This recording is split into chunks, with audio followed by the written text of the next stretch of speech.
కృపావార్త కార్యక్రమమునకు స్వాగతం.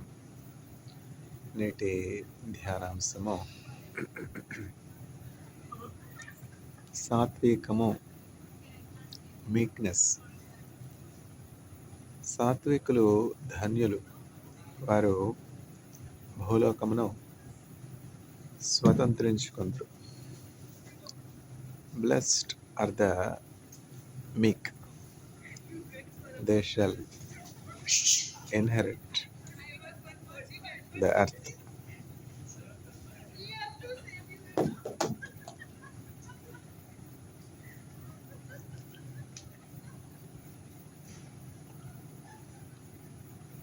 మెసాగెద యేసునితో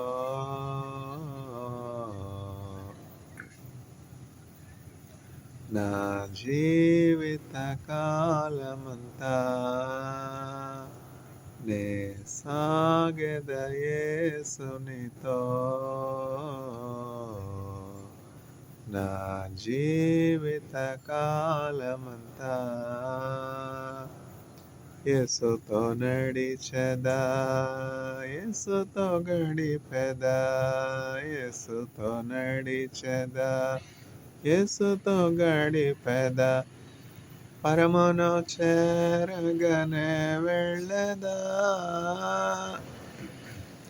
హానోకు వలె సాగెదా, నే సాగెద యేసునితో, నా జీవిత కాలమంతా. తల్లి విడచిన, తండ్రి మరచిన, తల్లి విడచిన, తండ్రి మరచిన, బంధువులే నన్ను వెలివేసిన, బలవంతునితో సాగెదా,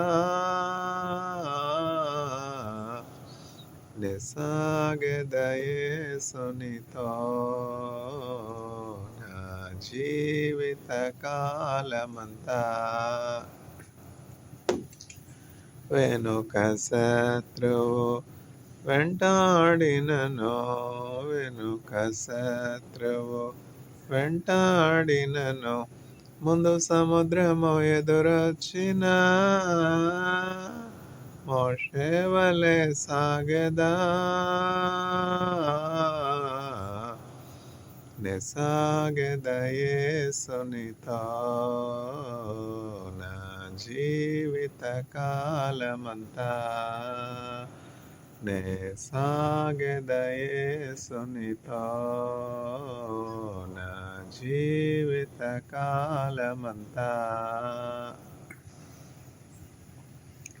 లోకపు శ్రమలో నన్నెదిరించిన, లోకపు శ్రమలో నన్నెదిరించిన, కఠినులు రాళ్లతో హింసించిన, స్టెఫెను వలె సాగెదా, నే సాగెద యేసునితో, నా జీవిత కాలమంతా.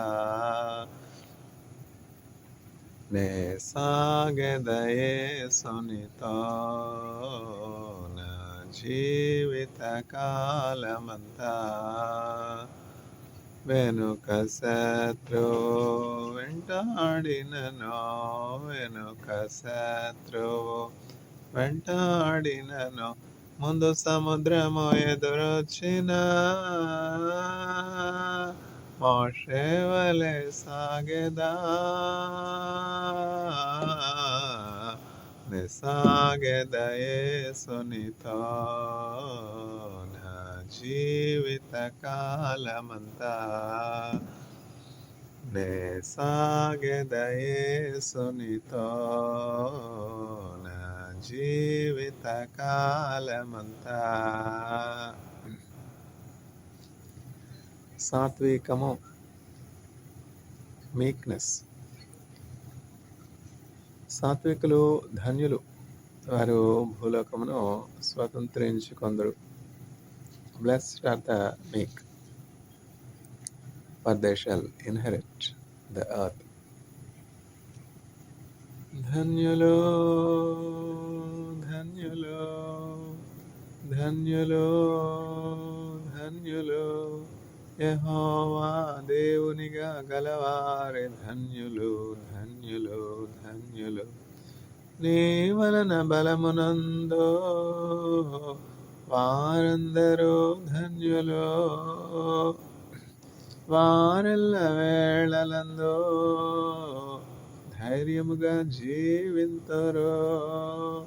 ధన్యులు ధన్యులు ధన్యులు ధన్యులు ధన్యులు ధన్యులు ధన్యులు ధన్యులు ధన్యులు ధన్యులు యెహోవా దేవునిగా గలవారి ధన్యులు ధన్యులు ధన్యులు ధన్యులు ధన్యులు ధన్యులు.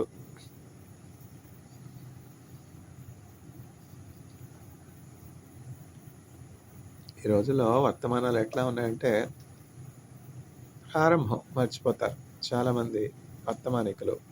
స్వార్థలోనే కాదు, అన్ని రంగాల్లో కూడా ఉపాధ్యాయులు కూడా, ఎడ్యుకేషన్ అయినా, రీసెర్చ్ అయినా, రిలీజియన్ అయినా, పాలిటిక్స్ అయినా, మెడిసిన్ అయినా, ఏ రంగమైనా కూడా నిష్ణాతులైనటువంటి వారు కూడా ప్రారంభం మర్చిపోతారు. ఎక్కడ మొదలు పెట్టారో మర్చిపోతారు. వారి ప్రారంభం ఏమిటో కూడా మర్చిపోతారు. దేవుడు ఎక్కడి నుంచి వారిని పైకి లేవనెత్తాడు అన్నటువంటి ఆ స్థితి మర్చిపోతారు. ఆ వారి యొక్క మొదటి స్థితి మర్చిపోవటం వల్లే కష్టాలన్నీ వస్తాయి. మొదటి స్థితి మర్చిపోయినప్పుడు ఏం జరుగుతుంది? వారి యొక్క ప్రస్తుత స్థితి మీద వాళ్ళు దృష్టి ఉంచి, నేను ఎంతో ఉన్నతమైనటువంటి స్థితిలో ఉన్నాను, ఎంతో అధికారం కలిగి ఉన్నాను, ఎంతో బలము కలిగి ఉన్నాను, ఎంతో ధనము కలిగి ఉన్నాను అని చెప్పి వారి యొక్క ప్రస్తుత స్థితిని బట్టి, గొప్పతనములను బట్టి అతిశయపడి గర్వానికి చోటిచ్చేవారిగా ఉంటారు. ఎప్పుడైతే గర్వం వస్తుంది, ఏమొస్తుంది? నాశనమునకు ముందు గర్వం నడుచును. Pride goes before fall. ఎప్పుడైతే గర్వం వస్తుందో, ఎప్పుడైతే అహంకారం వస్తుందో ఒక మనుష్యంలోనికి, అతని యొక్క పతనము ప్రారంభం అవుతుంది. కాబట్టి ఎప్పుడు కూడా మన ప్రారంభ స్థితిని మనం జ్ఞాపకం పెట్టుకోవాలి. అట్లాగనే మన వర్తమానికులమైన, ఉపాధ్యాయులమైన, డాక్టర్స్మైన, ఏ రంగంలో ఉండినప్పటికీ మనం ప్రారంభం జ్ఞాపకం పెట్టుకోవాలి. ఒక స్పీచ్ ఇస్తా ఉన్నాం, ఒక సెర్మన్ ఇస్తా ఉన్నాం, ఒక లెక్చర్ ఇస్తా ఉన్నాం. ఎక్కడ ప్రారంభించాం, ఎక్కడ ముగిస్తా ఉన్నాం? ఆ స్పీచ్ యొక్క ఆబ్జెక్టివ్ ఏమిటి? Points, important points, take home points, highlights, keywords ఏమిటి అన్నది మనం ఎప్పుడు కూడా మర్చిపోకూడదు. కాబట్టి మూలవాక్యం ఏమిటి? సాత్వికం, meekness. Example is better than precept అని ఒక మంచి సామెత ఇంగ్లీష్లో ఉన్నది, ప్రావర్బ్ అంటాం కదా. తెలుగులో చెప్పాలంటే సూక్తి కంటే ఉదాహరణ మెరుగు. చక్కగా ఒక ఉదాహరణ చెప్తే బాగా అర్థమవుతుంది కదా. మదర్ తెరెసా గారు అదే ఇంకో భాషలో ఏమని చెప్తారంటే, మదర్ తెరెసా గారు ఉదాహరణ ఇవ్వటం సులువు, కానీ ఆ ఉదాహరణ మనమే ఒక ఉదాహరణ అవడం కష్టం. To give an example is easy, but to be an example is difficult. అంతే కదా. ఒక ట్రెండ్ సెట్టర్గా ఉండుట కష్టం. ఒక రీసెర్చ్ అవెన్యూ, క్రొత్త అవెన్యూ ఓపెన్ చేయడం కష్టం. ఒక క్రిస్టియన్ బెర్నార్డ్గా ఉండుట కష్టం. క్రిస్టియన్ బెర్నార్డ్ అనగానే మనకి ఏం జ్ఞాపకం వస్తుంది? ఫస్ట్ ఓపెన్ హార్ట్ సర్జన్ కదా. First open heart surgeon Christian Bernard. అట్లా మెడికల్ సైన్స్లో నిష్ణాతులైనటువంటి వారు ఉన్నారు. వారు ఒక ప్రత్యేకమైనటువంటి ఘనకార్యమునకు గుర్తుగా ఉన్నారు. అయితే మీక్నెస్ అని చెప్పగానే ఎవరు మనకు గుర్తొస్తారు? మీక్నెస్ అని చెప్పగానే మోషే జ్ఞాపకం వస్తాడు. నేను మోషే అని అన్నానంటే మా ఇజ్రాయెల్ పోస్ట్ సూపర్వైజర్ గారు, ఏ మోషే గురించి మాట్లాడుతున్నావు నువ్వు? అహరోను తమ్ముడైనటువంటి మోషే గురించా అని అడుగుతారు. ఏమిటంటే అక్కడ విషయం ఏంటంటే అది పరిహాసం అనమాట. గుడ్డొచ్చి పిల్లని ఎక్కిరించడం అంటారు కదా! అట్లా మాకే మా బైబిల్ గురించి చెప్తావా అన్నట్లు అనమాట. ఏ మోషే గురించి మాట్లాడుతున్నావు? నేను మోషే గురించి మాట్లాడానంటే, మోషే గురించి పేరు ఎత్తానంటే, ఏ సందర్భంలో ఎత్తాను మోషే అంటే నేనేం వాళ్ళకేం బోధ చేస్తున్నానా? వాళ్ళకేం చెప్పేది నేను? నా జ్ఞానం ఏ పాటిది? 950 పబ్లికేషన్స్ ఉన్న వాళ్ళకి 90 పబ్లికేషన్స్ ఉన్న వాళ్ళు ఏమన్నా బోధించి తగ్గుతారు చెప్పండి? కాదు కదా! ఇప్పుడు ప్రొఫెసర్ సిఎన్ఆర్ రావు సార్‌కి 1800 పబ్లికేషన్స్ ఉన్నాయి. ఆయనకి ఎవరు చెప్తారు? నేనేమన్నా చెప్పదగునా ఆయనకి? అట్లా మోషే అని ఆయన అహరోన్ గారికి ఏదైనా చెప్తే, "నువ్వు ఏ మోషే గురించి మాట్లాడుతున్నావు?" అహరోను తమ్ముడైనటువంటి మోషే గురించా? అంటే ఏమిటంటే నాకంటే ఎక్కువ తెలుసా నీకు? నేను ఆర్థడాక్స్ జ్యూని కాదా? నేను అబ్జర్వెంట్ జ్యూని కాదా? అంతే కదా! వాళ్ళకంటే మనకేం తెలుసు? మనం చదివింది అవలోకనం చేసుకొని మాట్లాడుతున్నాం. వారైతే పితృపారంపర్యంగా వాళ్ళకి ఆ జీన్స్‌లో ఉండిపోయింది. నిషా మేడం గారని ఒక మంచి సైంటిస్ట్ ఉన్నారు, రీసెర్చర్. ఎక్కడ? సిమాట్స్‌లో. ఆవిడేం చెప్తారంటే, "we don't do tea break or coffee break research. Research is there in our genes." ఇప్పుడు రీసెర్చ్ అట్లానే ఉంది కదా! Tea break, coffee break. అంటే ఏంటంటే అర్థం, అప్పుడప్పుడు నామకే వాస్తే రీసెర్చ్ కాదు. మేము మేరీ క్యూరీ గారిలాగా ఒక మోటోతో, ఒక డెడికేషన్‌తో, ఒక ఆబ్జెక్టివ్‌తో, ఒక గోల్‌తో నిరంతరం ఆ రీసెర్చ్ గురించి, ఆ పరిశోధన గురించి తపన కలిగి ఉంటాం, ప్యాషన్ కలిగి ఉంటాం, అంక్షన్ కలిగి ఉంటాం అని చెప్పి అర్థం అనమాట. ఎక్కడున్నావు? ఏ మోషే గురించి చెప్తున్నావు అని అడుగుతారు అహరోన్ గడంకన్ గారు. అంటే ఏంటంటే, నువ్వేంటి నాకు చెప్పేది అని. గుడ్డు వచ్చి పిల్లని ఎక్కిరించింది అంటారు. అంతే కదా! గుడ్డు ముందా, పిల్ల ముందా?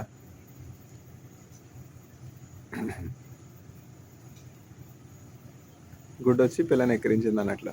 నేను చెప్తాను, అవును సార్, నిజంగా ఆ మోషే గురించే మాట్లాడుతున్నాను. ఏ సందర్భం అంటే, మీరు మోషేలాగా చక్కగా దీర్ఘాయుష్ కలిగి ఉండాలని న్యూ ఇయర్ విషెస్. అసలు చెప్పడానికి మంచి మనస్సు ఉండాలి కదా! New year wishes. కొంతమందికి మంచి రానే రాదు. ఎంతసేపు శాపాలే. నోరు తెరిస్తే శాపాలు. ఫోన్ చేశారంటే ఇంకా వాళ్ళకున్నటువంటి ఆ హృదయంలో ఉన్నటువంటి ఆ రోతంతా కూడా, ఆ గబ్బంతా కూడా, ఆ హృదయంలో ఉన్నటువంటి చెడుతనం అంతా కూడా ఫోన్లోకి ఎక్కేస్తారు, వెళ్ళగొక్కుతారు. ఇంకా అందుకే నాకు ఫోన్లు ఎత్తాలంటేనే ఒక విధమైనటువంటి అయిష్టత. ఏముంది ఫోన్లు ఎత్తితే? పూర్వం ఎంత ప్రశాంతంగా ఉండేది నిజంగా చెప్పండి. ఈ ఫోన్ లేనటువంటి కాలంలో మనం ఎంత ప్రశాంతంగా ఉన్నాం. ఇప్పుడేంటి? ప్రతిదానికి ఫోనే. ఏమన్నా ఫోన్లో మంచి విషయాలు ఉన్నాయా? శుభవార్తలు ఉన్నాయా? పెళ్లి చేసుకున్నాను, మా కుమార్తెకు ప్రెగ్నెన్సీ చక్కగా సీమంతం చేస్తా ఉన్నాం, మాకు మనవడు పుట్టాడు, కుమారుడు పుట్టాడు, నాకు ఉద్యోగం వచ్చింది, నేను పోస్ట్ డాక్ అబ్రాడ్ వెళ్తా ఉన్నాను, పిహెచ్డి కంప్లీట్ చేశాను, మా నాన్నగారు షష్ఠి పూర్తి. ఇట్లాంటి మంచి విషయాలు ఏమైనా ఉన్నాయా? శుభం పలకరమ్ముగుడా అంటే పెళ్లి కూతురు ముందు ఎక్కడుంది అన్నాడంట. అట్లా అన్నీ కూడా చెడు మాటలే, చెడు మాటలే, చెడు మాటలే, చెడు సమాచారం. న్యూస్ పేపర్ తెలిస్తే ఏమైనా శుభం ఉందా? ఆ శుభం చెప్పడానికి కూడా, మంచి పలకడానికి కూడా ఒక మంచి మనస్సు ఉండాలి కదా! ఆ మంచి మనస్సుతో న్యూ ఇయర్ రోజు ఫోన్ చేస్తే ఇజ్రాయేలీ సైంటిస్ట్ గారికి ఇట్లా చెప్తున్నానమాట, మీరు మోషేలాగా చక్కగా దీర్ఘాయుష్ కలిగి ఉండాలండి, 100 సంవత్సరాలు 120 సంవత్సరాలు జీవించాలి. 120 సంవత్సరాలు అంటే ఈ రోజుల్లో బహు అరుదు కదా చెప్పండి. 80 సంవత్సరాలు వచ్చిందంటేనే గొప్ప. ఇప్పుడు ఆయనకి 85 సంవత్సరం జరుపుకుంటారు ఈ డిసెంబరు 24వ తారీఖున. డిసెంబర్ 24 అంటే ఎంత త్వరగా వస్తుంది చెప్పండి. ఒక మాసం ఎంత త్వరగా గతించిపోతా ఉన్నది. పొట్టు వలె సమయము గతించిపోవచ్చున్నది. పొట్టు అంటే ఏమిటి? ఇప్పుడు ఫర్నిచర్ చేస్తాం కదా, వుడెన్ ఫర్నిచర్. ఇప్పుడు మన తెలుగు పిల్లలకి అసలు తెలుగే రాదు, అంతా ఇంగ్లీష్ కదా, ఇంగ్లీష్ మీడియం స్కూల్స్. పొట్టు అంటే ఏమిటంటే ఫర్నిచర్ ఉంటుంది కదా, వుడెన్ ఫర్నిచర్. కలప అంటాం, టేక్ అంటాం. టేక్ వుడ్‌తో చక్కగా ఫర్నిచర్స్ చేస్తారు. డోర్స్ చేస్తారు. అంటే తలుపులు చేస్తారు, కిటికీలు చేస్తారు, సోఫాలు చేస్తారు, కుర్చీలు చేస్తారు. ఈ టేక్‌తో చేసినటువంటి కుర్చీలు గానీ, తర్వాత సోఫాలు గానీ, తర్వాత తలుపులు గానీ, తర్వాత కిటికీలు గానీ చెద పట్టదు. చెద పట్టకుండా చక్కగా లాంగివిటీ కలిగి ఉంటాయి. ఎన్ని సంవత్సరాలైనా కూడా తరతరాలకి అట్లనే ఉంటాయి. ఇది మా తాతగారు చేయించారు, ఇది మా ముత్తాత గారు చేయించారు. అట్లా అనమాట. ఒక ఫర్నిచర్ ఉందంటే ఈ వుడెన్ ఫర్నిచరు పలానా తరానికి చెందింది. అట్లా ఒక వ్యక్తి యొక్క జ్ఞాపకార్థం అట్లా ఉండిపోతుందనమాట. అట్లా నేనేం చెప్తున్నానంటే న్యూ ఇయర్‌కి మోషేలాగా మీరు 120 సంవత్సరాలు జీవించాలండి. దీర్ఘాయుష్షు కలిగి ఉండాలి. మోషే 120వ సంవత్సరంలో కూడా చక్కగా తేటైనటువంటి కనుదృష్టి కలిగి ఉన్నట్లు మీరు కూడా చక్కని కనుదృష్టి కలిగి ఉండాలి అని చెప్పి బ్లెస్సింగ్స్ ఇస్తా ఉంటే మంచి ఆయనే, పెద్ద ఆయన. 85వ సంవత్సరం జరుపుకుంటా ఉన్నారు. చూస్తారా, 85వ సంవత్సరం అంటే ఎంత ఆశీర్వాదం. ఈ రోజుల్లో లాంగివిటీ ఒక పక్క ఏమంటారంటే మెడికల్ నాలెడ్జ్ పెరిగింది, తర్వాత నానో టెక్నాలజీ వల్ల, నానో బయోటెక్నాలజీ వల్ల, తర్వాత డయాగ్నోసిస్, థెరపీ ఇట్లా ఇంప్రూవ్మెంట్స్ వల్ల లాంగివిటీ పెరుగుతూ ఉంది, లైఫ్ ఎక్స్పెక్టెన్సీ పెరుగుతూ ఉంది అంటా ఉన్నారు. అయితే అనేకమైనటువంటి అన్ఎక్స్పెక్టెడ్ డెత్స్ వస్తూ ఉన్నాయి కదా. కార్సినోజన్స్, క్యాన్సర్ వస్తే ఎప్పుడు మరణం తెలియదు కదా, అన్సర్టెన్. ఏమి లాంగివిటీ. తర్వాత యాక్సిడెంట్స్, ఎన్ని రకాలైనటువంటి యాక్సిడెంట్స్, న్యూస్ పేపర్ తీస్తే యాక్సిడెంట్స్, ఇంకా హార్ట్ స్ట్రోక్, ఇంకా డయాబెటీస్ సైలెంట్ కిల్లరు, ఇట్లా అనేకమైనటువంటి వ్యాధులు. ఏమి లాంగివిటీయో. మనం ఎక్కడున్నాం? మీక్నెస్. చూసారా, మోషే 120 సంవత్సరాలు జీవించాడు. 120 సంవత్సరాలు అంటే మనకు గొప్ప ఇప్పుడు, కానీ పూర్వకాలంలో అయితే 800, 900, 1000 సంవత్సరాలు జీవించినటువంటి వారు కూడా ఉన్నారు. వృక్షం లాగా దీర్ఘాయుష్ అనమాట. అడియారు బనియాన్ ట్రీ అని ఒక ఫేమస్ ట్రీ అనమాట. అడియార్ ట్రీ చాలా పెద్దది అంటారు. థియోసాఫికల్ సొసైటీలో ఎక్కడో ఉన్నది ఆ చెట్టు, వెళ్ళి ఒకసారి చూశాను. అది ఎంతో విశాలమైనటువంటి చెట్టు, మరి ఓడలు చాలా దూరంగా వ్యాపించి చాలా విశాలమైనటువంటి చెట్టు. అడియార్ బనియాన్ ట్రీ ఫేమస్ అనమాట. అంటే లాంగివిటీ, అనేకమైనటువంటి 1000 సంవత్సరాలు, ఎన్ని సంవత్సరాలు దానికి ఏజ్ ఉందంటారు ఆ చెట్టుకి. అట్లా వృక్షంలాగా దీర్ఘాయుష్ ఉండేటిది మన పూర్వీకులకి. ఇప్పుడెక్కడుంది దీర్ఘాయుష్? ఎంత లాంగివిటీ పెరిగినా 80 కదా. బైబిల్లో చెప్పిన లిమిటే కదా చివరికి.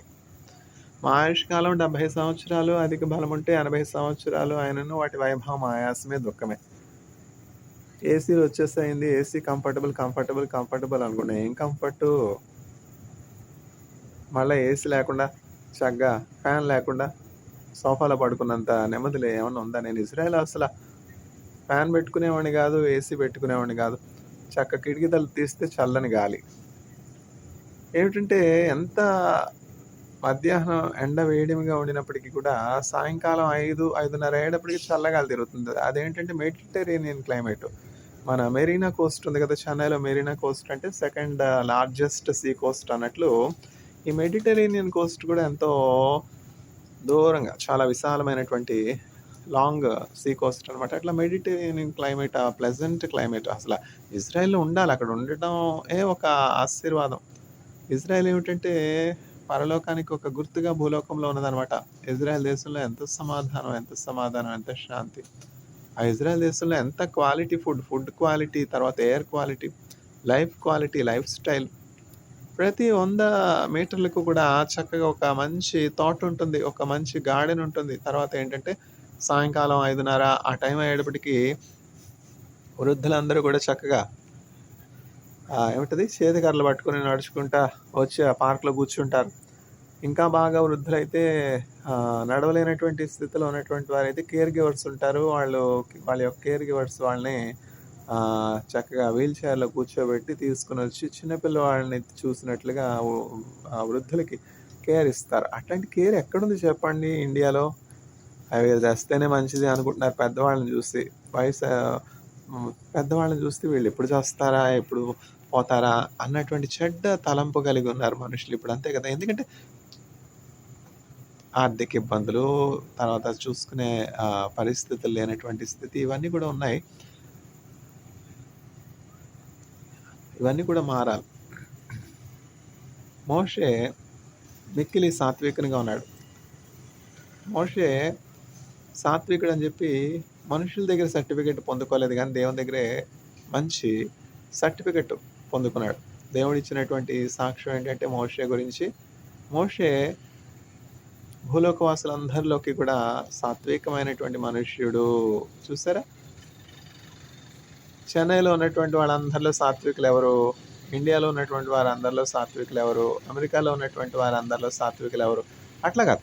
కేవలం భూలోకం అంతా చూడండి, భూలోకం అంతట్లో ఉన్నటువంటి వారందరిలో కూడా ఒక సాత్వికుల లిస్టు, అంటే మీక్నెస్ కలిగినటువంటి వారి యొక్క లిస్టు తయారు చేసినట్లయితే వారిలో ఎవరు నిలబడతారంటే మోషే.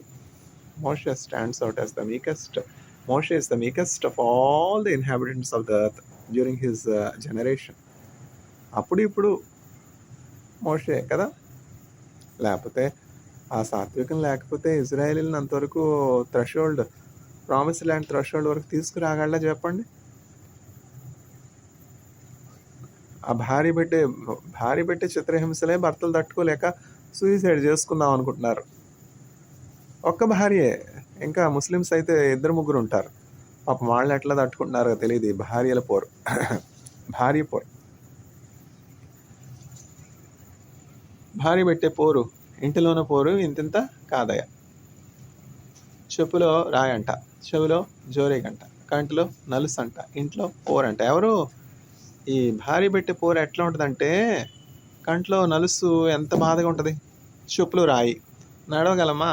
కంట్లో నలుసు, చూడగలమా? చెవులు జోరిగా జుయ్ జుయ్ జుయ్ జుయ్ జుయ్ జుయ్ జుయ్ జుయ్ జుయ్ జుయ్ ఆ చెవులు ఆ జోరింగ్ అట్లా రోద రోద రోద పెడతానే ఉంటుంది. అట్లాంటిది అనమాట భార్య. అందరూ కాదులేండి. పంది ముక్కుకున్నటువంటి బంగారు కమ్మె వంటి స్త్రీలు, వివేకం లేని సుందర స్త్రీలు ఎట్లాంటి వారంటే చెప్పులు రాయి వంటి వారు. భర్త ముందుకు వెళ్ళడానికి ఎంత మాత్రమో అనుమతించరు. ఇంకెట్లా ఉంటారంటే చెవులు జోరీగా రోద పెడతా ఉంటారు, రోద పెడతా ఉంటారు, రోద పెడతా ఉంటారు. ఆ రోద ఎందుకో తెలియదు, ఏమిటో తెలియదు. ఆ బాధ ఏంటో ఎవరికి అర్థం కాదు. ఇంకా ఎట్లా ఉంటారు? కంట్లో నలుసు, కంట్లో నలుసు వస్తే చూడగలమా? ఎట్లా ఉంటారనమాట. దేవుని వాక్యంలో ఇట్లా లేదే. దేవుని వాక్యంలో ఇంకా చక్కగా రాయబడి ఉంది. దేవుని వాక్యంలో ఇంకా సొలొమోను ఏమని రాశారంటే, వివేకం లేనటువంటి సుందర స్త్రీ పంది ముక్కుకున్నటువంటి బంగారు కమ్మె వంటిది అయిందా? బైబిల్ కావాలి కదా మీకు, బైబిల్లో రెఫరెన్స్ కావాలి కదా, ఎందుకంటే గట్టి కొట్టారు కదా అక్కడ. వివేకం లేనటువంటి సుందర స్త్రీ పంది ముక్కుకున్నటువంటి బంగారు కమ్మె వంటిది. చెప్పులు రాయి కాదంట, చెవులు జోరీ కాదంట, కంట్లో నలుసు కాదంట. అంతకంటే భయంకరము పంది ముక్కుకున్నటువంటి బంగారు కమ్మె. ఏం చేసుకుంటాం? బంగారు కమ్మె పంది ముక్కుకున్నదే, వెళ్తావా? లాక్కుంటావా? మీద పడి ఒళ్ళంతా బొర చేస్తుంది కదా. వివేకము కలిగినటువంటి స్త్రీ, గుణవతి అయినటువంటి స్త్రీ ముత్యముల కంటే విలువైనది. అట్టి స్త్రీ దొరుకుట అరుదు. ఏదో పూర్వజన్మ సుకృతం ఉన్న వాళ్ళకి, దేవుని కృప ఉన్న వాళ్ళకి అట్లాంటి వివేకము కలిగినటువంటి స్త్రీలు దొరుకుతారా? అందరికీ దొరుకుతారా? మోషే వంటి నాయకుడు అందరికీ దొరుకుతాడా? ఇజ్రాయేలీలకు దొరికాడు కనుక ఇజ్రాయేల్ క్షేమంగా సురక్షితంగా ప్రామిస్ ల్యాండ్ చేరుకున్నారు మోషే నాయకత్వంలో.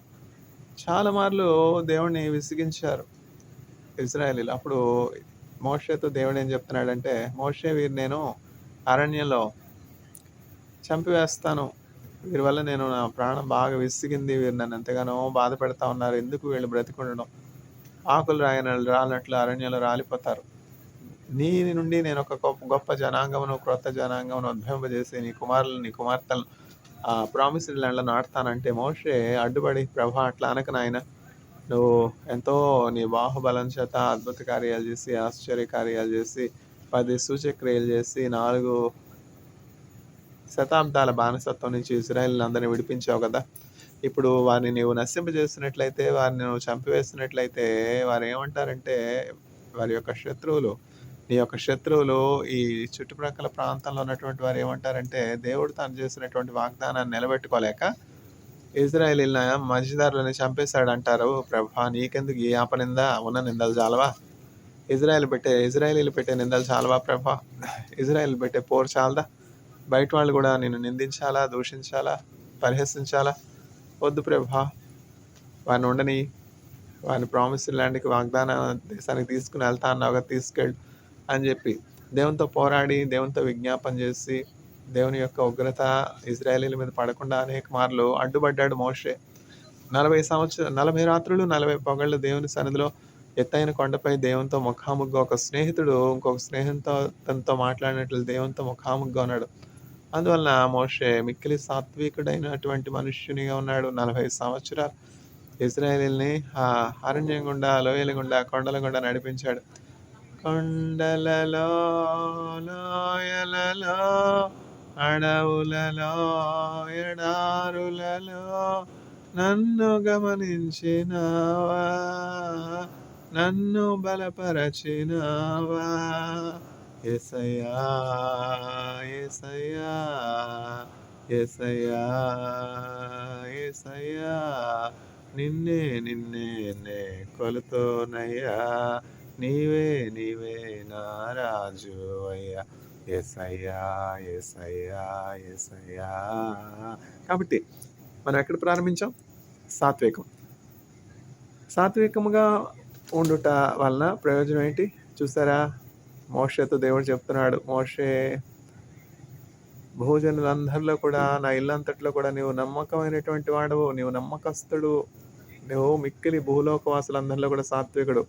నీ భూ సంచార దినములు, భూలోక నివాస దినములు ముగింపబడతా ఉన్నాయి. రేపు నువ్వు ఆ కొండపైకి రావలసి ఉన్నది. రేపు నీ జీవితంలో నీ చివరి దినము భూలోకంలో. పరలోకమునకు నీ పితరుల యొద్దకు నువ్వు చేర్చబడతావు. నీ కంటి మీద నేనే చేయి ఉంచుతాను, నేనే సమాధి చేస్తాను. చూస్తారు, దేవుని చేత సమాధి చేయించుకొనబడుట అంటే ఎంత శ్లాఘ్యత! ఎంత బతికి ఇంటనకు తెచ్చాడంటారు. చాలా గొప్ప బ్రతుకుతారు. అయితే వారి యొక్క మరణ దినము ఎంతో బాధాకరంగా ఉంటుంది. అంటే సరిగ్గా ఎవరు ఉండరు ఆ మరణ దినంలో వారిని ఆదరించడానికి, వారిని సమాధి చేయడానికి ఎవరు ఉండరు. అట్లాంటి ఇంత బతికి ఇంటనే తెచ్చాడంటారు. ఆ మరణ దినంలో ఒక మనుష్యుని యొక్క ఔన్నత్యము, గొప్పతనము ఆ మరణ దినమే తెలుస్తుంది అనమాట. మోషేతో దేవుడు ఏమని చెప్తున్నాడంటే, మోషే, భూలోక దినములన్నీ కూడా అయిపోయినవి, ఇక నేను నీ పితరుల దగ్గరికి విశ్రాంతిలోనికి చేరుస్తా ఉన్నాను. నీ కంటి మీద నేనే చేయి ఉంచుతాను, నేనే సమాధి చేస్తాను. దేవుడే సమాధి చేశాడు మోషేని. చూసారా? పరలోకంలో పితరులతో చేర్చబడ్డాడు. యుగాలు తరతరాలు పరలోకంలో. ఇప్పుడు విశ్వాసుల పట్టికలో ఆయన పేరు ఉన్నది. గ్యాలరీ ఆఫ్ హీరోస్ ఆఫ్ ఫెయిత్లో మోషే ఉన్నాడు కదా పరలోకంలో. చూసారా? మనం సాత్వికులంగా ఉండాలి కానీ హింసకులంగా ఉండకూడదు. సాత్వికులు అంటే త్యాగం చేస్తారు, సాత్వికులు అంటే క్షమిస్తారు, ప్రేమిస్తారు, దయ చూపుతారు, సహాయం చేస్తారు, ఉపకారం చేస్తారు. యేసుక్రీస్తు ప్రభు గుణగణాలు కలిగి ఉంటారు. మనం సాత్వికులముగా ఈ లోకంలో ఉండవలసినటువంటి వారమై ఉన్నాం. మనం బాధించినటువంటి వారి కొరకు ప్రార్థించవలసినటువంటి వారమై ఉన్నాం. కుడి చెంప కొట్టినటువంటి వారికి ఎడమ చెంప చూపవలసినటువంటి వారముగా ఉన్నాం. మనల్ని నిందించి, దూషించి, అవమానించినటువంటి వారిని తిరిగి మనం అవమానించకూడదు. అట్లా చేస్తూ ఉన్నప్పుడు, మోషేలో ఉన్నప్పుడు చాలా కాన్ఫ్లిక్ట్స్ మనం అవాయిడ్ చేసుకోవచ్చు. చాలా డిసీజెస్ మనకు రాకుండా ఉంటాయి. బ్లడ్ ప్రెషర్ ఎందుకు వస్తుంది? మోషేలాగా సాత్వికంగా ఉంటే. డయాబెటీస్ ఎందుకు వస్తుంది? మోషేలాగా సాత్వికంగా ఉంటే. మనకే తన కోపమే తన శత్రువు, దయ చుట్టంబావు. అంతే కదా? తన కోపమే తన శత్రువు, దయ చుట్టంబావు. చుట్టంబావు అంటే చుట్టెందుకు? ఇక్కడ దేవుని వాక్యంలో చుట్టు గురించి చెప్తున్నారు, దేవుని వాక్యంలో బూత్ మాట్లాడుతున్నారు. నేను చుట్ట గురించి చెప్పట్లా. చుట్టంబ అంటే బంధువు. మనం దయ కలిగి ఉన్నామంటే ఆ దయ మనకేమవుతుంది? బంధువు అవుతుంది. ఇప్పుడు తెలుగు రాదు కదా, అది ప్రశ్న ఏంటంటే, తెలుగు వాళ్ళకి తెలుగు రాదు. చుట్టంబావ అంటే చుట్ట గురించి చెప్తున్నాడే. దేవుని వాక్యంలో ఏమిటది? టొబాకో గురించి ఎందుకు వచ్చింది? అసలు టొబాకో గురించి మాట్లాడకూడదు. నేను మాట్లాడింది టొబాకో గురించా? నేనెక్కడ మాట్లాడాను టొబాకో గురించి? నేనెక్కడ మాట్లాడాను బూతులు? ఇవన్నీ కూడా నిందలు కాదా? అట్లా ఉంది. ఏమిటంటే సరైనటువంటి జ్ఞానం లేకుండా మిడిమిడి జ్ఞానంతో దయ చుట్టంబం అంటే చుట్టా చుట్టా చుట్ట అంటే మనం దయగలిగి ఉంటే ఆ దయ మనకి మేలు.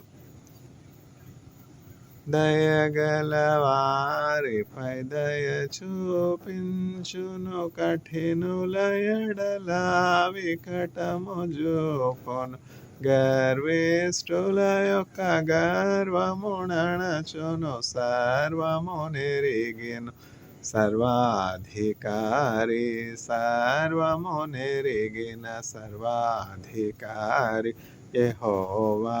కాబట్టి మనం మన పిల్లలకి మంచి నడవడి నేర్పించాలి. Conduct, character.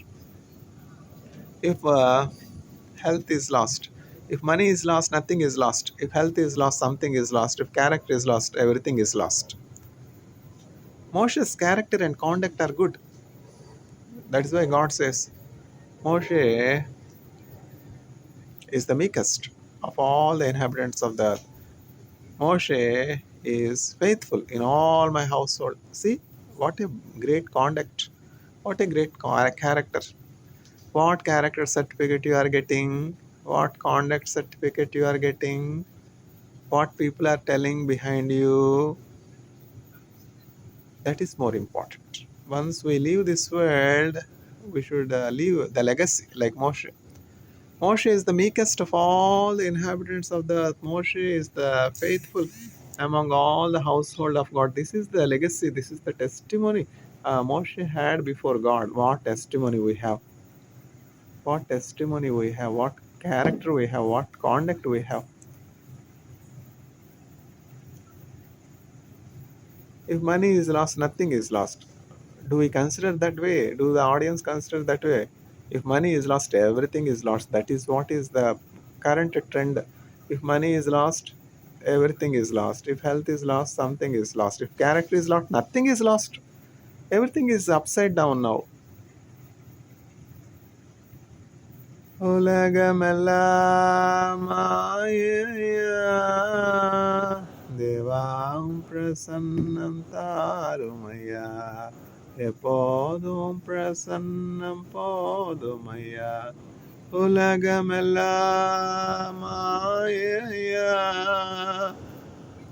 If money is lost, everything is lost. If health is lost, something is lost. If character is lost, nothing is lost. Anyway, we can lose character. That is a current trend, but it's not the truth. The truth is, if character is lost, everything is lost. If health is lost, something is lost. If money is lost, nothing is lost. Money is just a piece of paper. Can God not give such papers?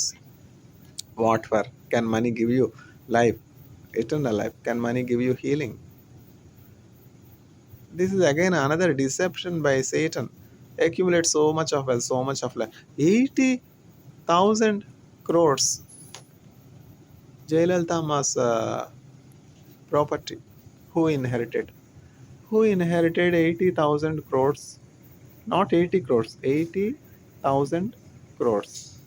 8 into 10 power 4 crores. Who inherited that? Did Jayalalitha Amma get benefited? Very, very sad way of passing away from this world. No? Why should we accumulate wealth? Why should we end up in such sorrowful deaths? Sorrowful death, isn't it? What a wonderful death Moshe had. Moshe's death is foretold. Moshe, tomorrow morning is your last day. Tomorrow morning come to the mountain top. I will be with you. I will bury you.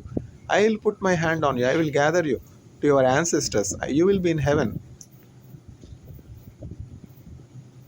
What kind of death we are desiring?